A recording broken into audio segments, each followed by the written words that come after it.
es el origen del Día Internacional de la Mujer que se conmemora cada 8 de marzo y por qué no se trata de una celebración? Hola, bienvenidos a Voces Jurídicas. Soy María Eugenia Gómez Villanueva, maestra en Derechos Humanos y Democracia, y el día de hoy vamos a platicar acerca de ese y otros temas relacionados con los derechos humanos de las mujeres trabajadoras. En el marco del Día Internacional de la Mujer que se conmemora alrededor del mundo cada 8 de marzo, siempre es el momento propicio para reflexionar acerca de la lucha de las mujeres por alcanzar la igualdad y todo lo que también falta por lograr.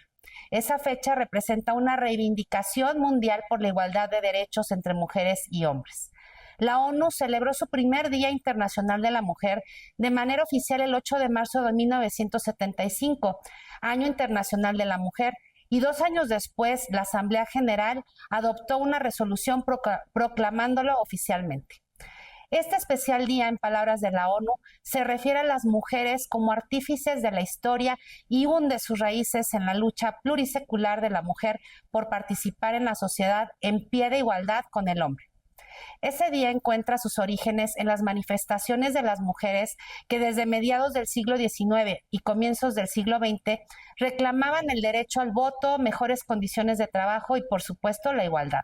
Hay que recordar que la Revolución Industrial fue un periodo histórico que transformó la economía y el modo de trabajo desde finales del siglo XVIII y principios del siglo XIX.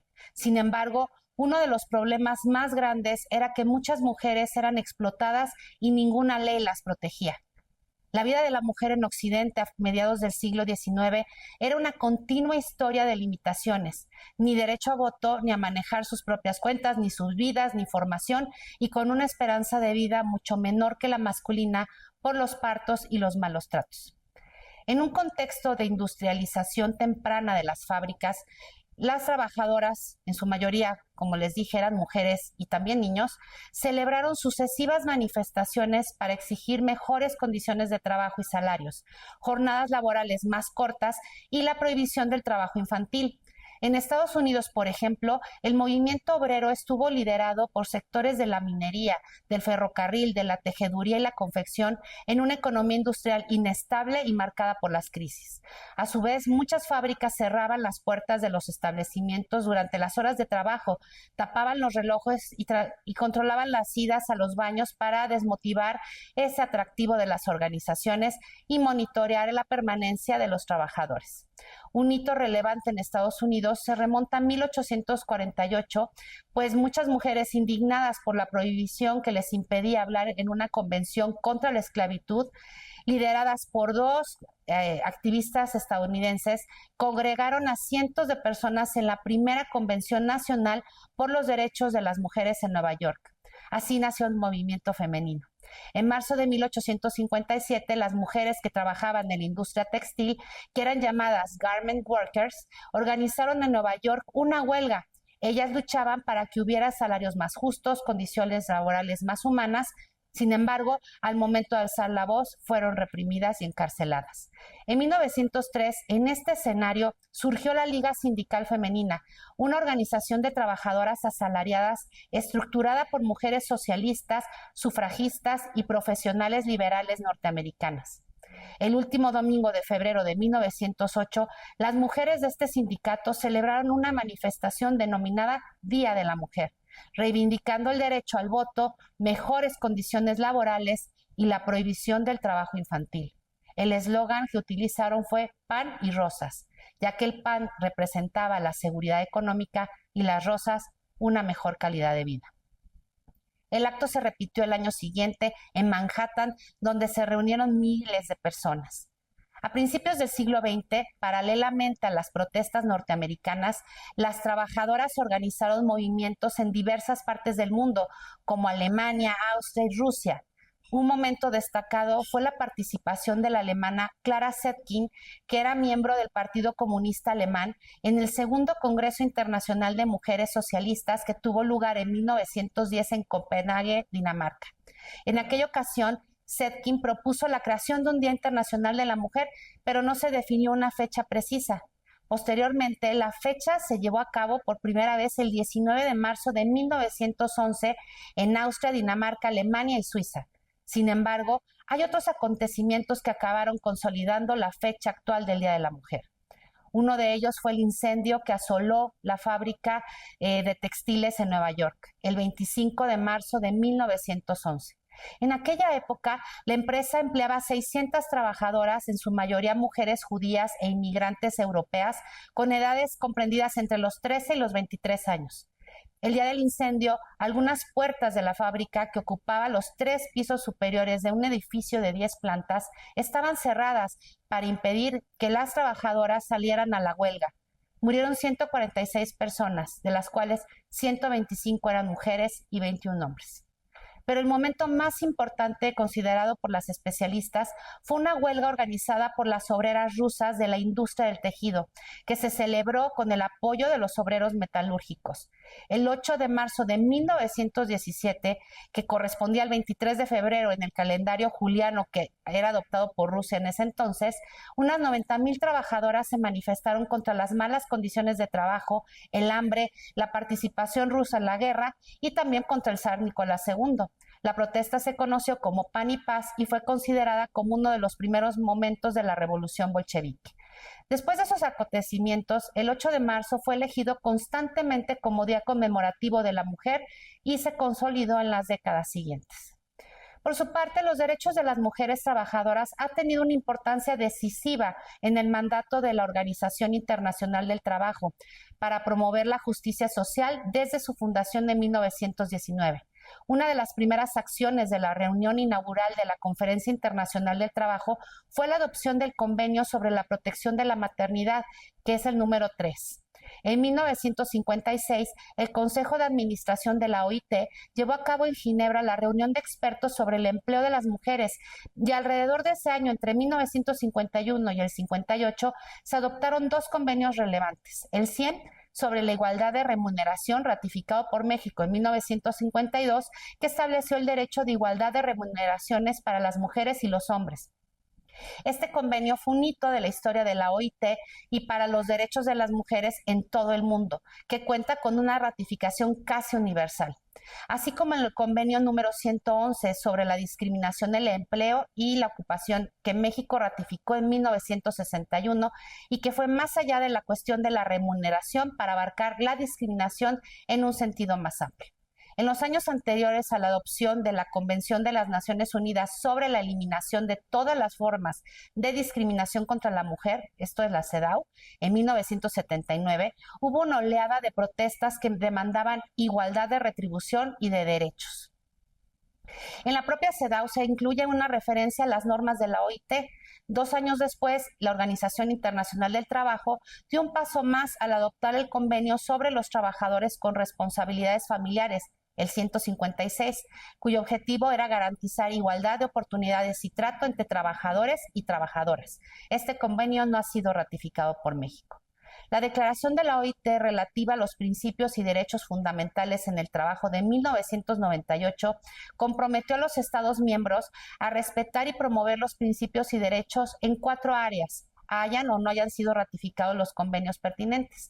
Una de ellas se refiere a la eliminación de la discriminación en materia de empleo y discriminación. El Convenio sobre la Protección de la Maternidad, que es el número 183, es la norma internacional del trabajo más actualizada en materia de protección de la maternidad. Aborda una serie de temas como la protección a la salud, la licencia, las prestaciones de maternidad, la protección del empleo y la no discriminación, así como la lactancia. Desafortunadamente, tampoco ha sido ratificado por nuestro país.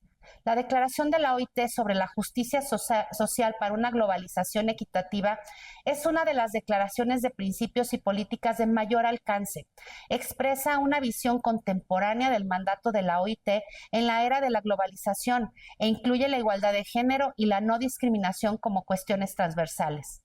En los últimos 90 años, la Organización Internacional del Trabajo ha adoptado 4 importantes convenios sobre igualdad de género: el 100, el 111, 156 y 183, y otros que también están relacionados con las mujeres en el trabajo, como el 189, que tiene que ver con las trabajadoras y los trabajadores domésticos, que se adoptó en 2011 y México ratificó en julio de 2020. Sin embargo, todavía queda un largo camino por recorrer. A pesar de los significativos avances en materia de igualdad de género en el trabajo durante el último siglo, el progreso en la eliminación de las brechas de género sigue siendo lento y está lejos de ser una realidad para muchas mujeres.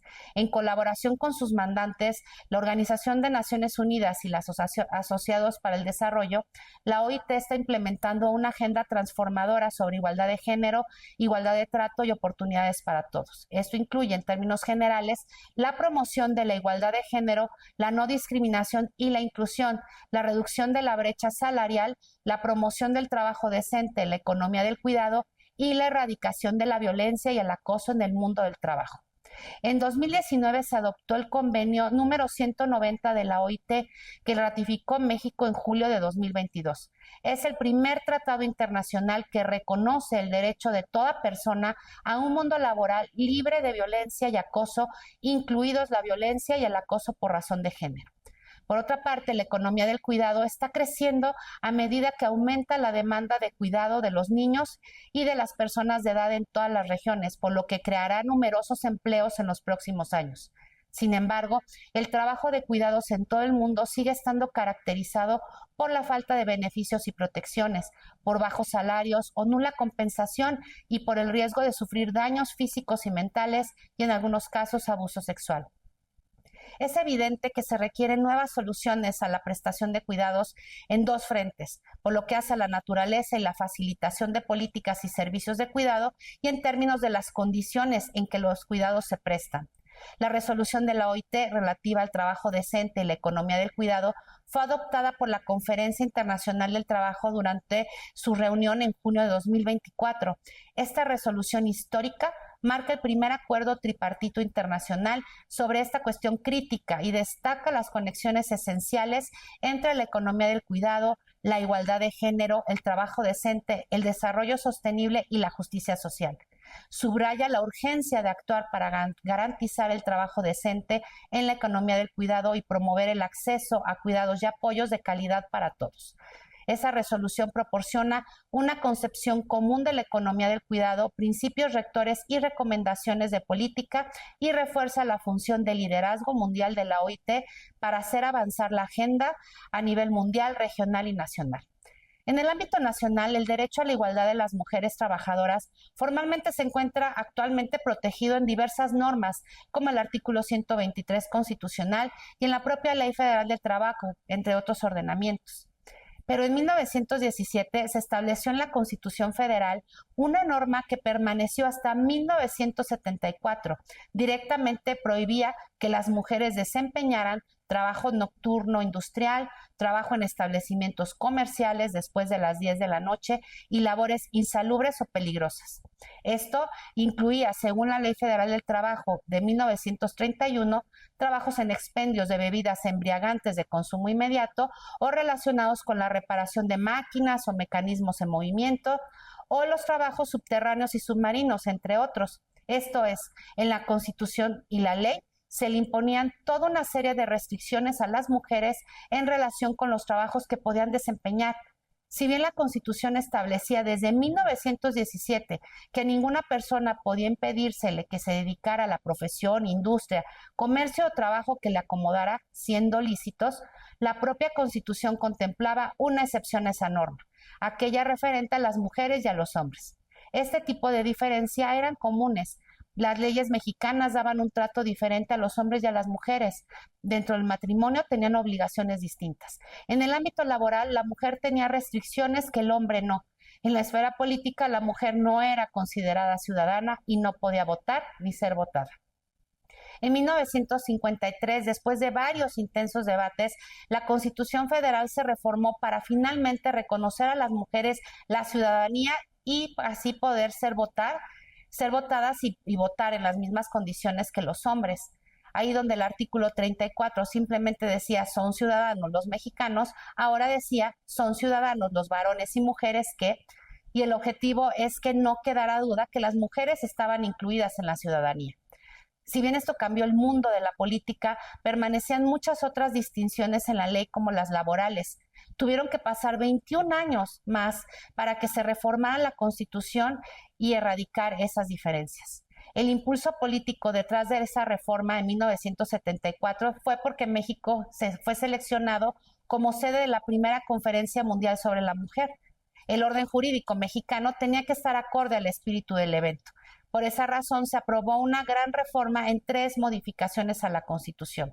En el artículo 4 se incluyó finalmente la disposición que establece que el varón y la mujer son iguales ante la ley, y con esa inclusión se mandaba la señal de que ninguna ley debía diferenciar de manera injustificada entre los derechos y obligaciones que les asignaba a los hombres y a las mujeres. En el 123 finalmente se quitaron las restricciones laborales para las mujeres y en concreto la prohibición de que ellas trabajaran en centros comerciales después de las 10 de la noche y de que desempeñaran trabajos peligrosos e insalubres. La única diferencia entre trabajadoras y trabajadores que se reconocía en la Constitución era la relativa a las trabajadoras embarazadas. Ellas, como hasta la fecha, tienen derecho a un descanso de 6 semanas antes y después del parto y durante el periodo de lactancia. Hasta el día de hoy, esa diferencia permanece. Finalmente, en el artículo 4 se incluyó el derecho de toda persona a decidir de manera libre, responsable e informada sobre el número y el espaciamiento de los hijos. Esa inclusión de tal derecho tenía 2 propósitos: no solamente sentar las bases para la planeación familiar y la reducción del número de hijos de las familias mexicanas, sino también garantizar la incorporación de la mujer a las tareas colectivas. Este derecho, en otras palabras, tenía como uno de sus propósitos permitir que las mujeres controlaran su reproducción para poder tener un mayor control sobre su vida laboral. En 2012 se reformó la Ley Federal del Trabajo y entre las múltiples disposiciones que se introdujeron a la ley se encontraba la relativa a la licencia para casos de adopción. Por primera vez se reconoció que era necesario contemplar un tiempo fuera del trabajo para que las personas que adoptaran una criatura pudieran darle la acogida que merece. La ley, sin embargo, estableció un periodo diferente para las y los trabajadores. A ella les concedió una licencia de 6 semanas, mientras que a ellos una de apenas 5 días. Al término de 2019, según el INEGI, mientras que el 77.1% de los hombres mayores de 15 años eran económicamente activos, en mujeres apenas el 44.9% se encontraba en esta misma circunstancia. Con la pandemia, la desigualdad laboral incrementó aún más. Según las estimaciones del Consejo para Prevenir la Discriminación de la Ciudad de México, en este periodo, la probabilidad de empleo de una mujer cayó 4 puntos porcentuales respecto a la de los hombres.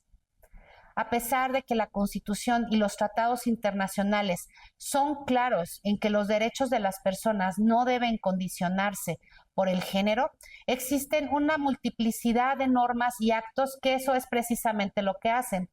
Dependiendo de si la persona es hombre o mujer, se le siguen condicionando sus derechos. Esto es, en la realidad, los derechos humanos de gran número de mujeres trabajadoras en México han sido constantemente vulnerados, lo que ha dado pie a que sean los tribunales en este país, principalmente los del Poder Judicial de la Federación, quienes hayan reivindicado tales derechos. Por ejemplo, hasta 2020, los artículos 201 y 205 de la Ley del Seguro Social establecían requisitos distintos para los trabajadores y trabajadoras para acceder al servicio de guarderías. Mientras que las trabajadoras tienen garantizado el acceso al servicio sin condición alguna, los trabajadores tienen que ser viudos, divorciados o tener la custodia judicialmente decretada a su favor para que puedan acceder a ese derecho. Como bien reitera el artículo 205, los casados bajo ningún supuesto pueden tener acceso a ese servicio, algo que por supuesto no ocurre con las mujeres. Estas pueden ser casadas, solteras, divorciadas o viudas y siempre tienen el acceso a las guarderías garantizado. Ante un mismo hecho, esto es trabajadoras y trabajadores con hijos que necesitan utilizar guarderías, la ley establecía criterios diferenciados de acceso. El criterio a partir del cual se establece el trato diferenciado es el género, ya que el requisito para acceder cambia dependiendo de si es un hombre o si es una mujer.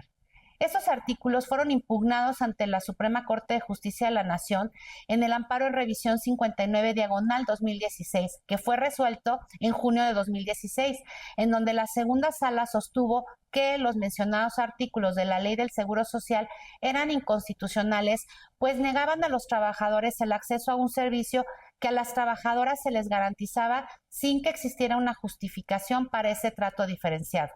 Y si bien los artículos les negaban a los hombres casados el acceso a las guarderías, esa negación encima estaba basada en un estereotipo, que no era necesario darle a estos trabajadores acceso a guarderías, pues tenían una esposa que se podía hacer cargo del cuidado de sus hijos. De ahí que las normas fueran inconstitucionales, pues privaban a los padres trabajadores de un derecho que a las madres les era garantizado, y la razón detrás de la privación obedecía a un estereotipo sobre el rol que las madres debían asumir. Es importante señalar que con todo y que la Corte declaró estos artículos inconstitucionales, en 3 ocasiones no fue sino hasta octubre de 2020 que finalmente fueron expulsados de la Ley del Seguro Social con una reforma aprobada por el Congreso de la Unión. También es importante pensar en todos los reglamentos, normas, resoluciones, convocatorias, decisiones de autoridades, pero también de personas, organizaciones, empresas privadas que pueden discriminar. Por ejemplo, en un amparo directo en revisión 992/2014, la Corte analizó si 2 anuncios de compañías privadas diferentes en los que se establecían requisitos de sexo y de edad para acceder al trabajo eran violatorios o no del derecho a la no discriminación. En un anuncio se solicitaba una persona que fungiera de recepcionista y en el otro de analista contable. Para la recepcionista se restringía la edad a los 18 y 25 años, mientras que en el segundo caso se restringía de los 25 a 40. En el primer caso se exigía que fuera género femenino, mientras que para el segundo puesto se anunciaba que el sexo podía ser indistinto. Para el caso de la recepcionista, además, se exigía que tuviera una excelente presentación, estatura de 1,60, talla 30. Tratándose de otro anuncio, lo que se buscaba era una persona que se desempeñara como promotor de eventos. Sin embargo, se afirmaba que buscaban una joven alegre, vinculada a las relaciones públicas, con buena presentación, edad de 18 a 35 años, sexo femenino. La Corte en estos casos determinó que sí se violentaba el derecho a la no discriminación. Una evolución jurisprudencial interesante se ha dado en los casos de despido de personas embarazadas. En los primeros fallos, la Corte decidió que estar embarazada o en periodo posparto al momento de ser desvinculada del trabajo no era un dato jurídicamente relevante cuando se trata de trabajadoras de confianza o el empleador presenta como prueba la carta de renuncia suscrita por la ex empleada. En esos casos, tanto el litigio como la decisión de la Corte se refirieron solo al tipo de contratación, así ese vínculo genera derecho a la estabilidad en el empleo y el valor probatorio de las renuncias firmadas por la trabajadora y que ésta objeta por alguna razón. En los fallos más recientes, el influjo del principio de igualdad y no discriminación por género ha modificado la doctrina constitucional. El tribunal ha resuelto que las trabajadoras embarazadas y en posparto tienen especial protección constitucional. Por eso, con independencia del tipo de contrato de trabajo, tienen derecho a la estabilidad en el empleo durante este periodo. También ha establecido que los jueces de instancia, ordinarios o constitucionales, tienen la obligación de juzgar estos casos con perspectiva de género. Un efecto de esta obligación es que quienes adjudican no pueden, sin más, considerar que una renuncia suscrita por la trabajadora, pero que ella objeta, es plena prueba de su desvinculación voluntaria. Por otra parte, en la contradicción de tesis 422/2016, se analizaron las cargas procesales que deben regir en los casos en los que una vez que una mujer reclama haber sido despedida a causa de su embarazo, la persona empleadora le ofrece un trabajo. La Corte resolvió que este ofrecimiento no le quita a la persona empleadora la responsabilidad de probar que el despido era justificado. En decisiones sobre derechos de las trabajadoras del hogar, la Corte, a partir de la aplicación de un test de igualdad, resolvió en el amparo directo 9/2019 que la falta de obligación de los patronos de afiliar a las trabajadoras del hogar a la seguridad social genera una discriminación indirecta respecto de estas empleadas. Este es el primer caso en el que se desarrolla el tema de la discriminación indirecta en materia laboral. Como hemos visto, la discriminación afecta a quien entra, a quien asciende, a quien se estanca y a quien se expulsa del mundo laboral. Determina el tipo y la calidad de los trabajos que tienen las personas e impacta también en el trato que reciben. En México, la discriminación en el trabajo es un problema generalizado que afecta cotidianamente a millones de personas, incluidas millones de mujeres. Por fortuna, la normativa mexicana ha ido incorporando una variedad de disposiciones para hacerle frente al problema de la discriminación en el trabajo y se asigna a una variedad de autoridades funciones para contener, revertir y erradicar este problema. En este esquema, las personas juzgadoras tienen un papel importante que cumplir, garantizando no solo que las personas, principalmente las mujeres, no sean discriminadas en el trabajo, sino promoviendo activamente la construcción de un mundo laboral igualitario. Eso ha sido todo. Muchas gracias.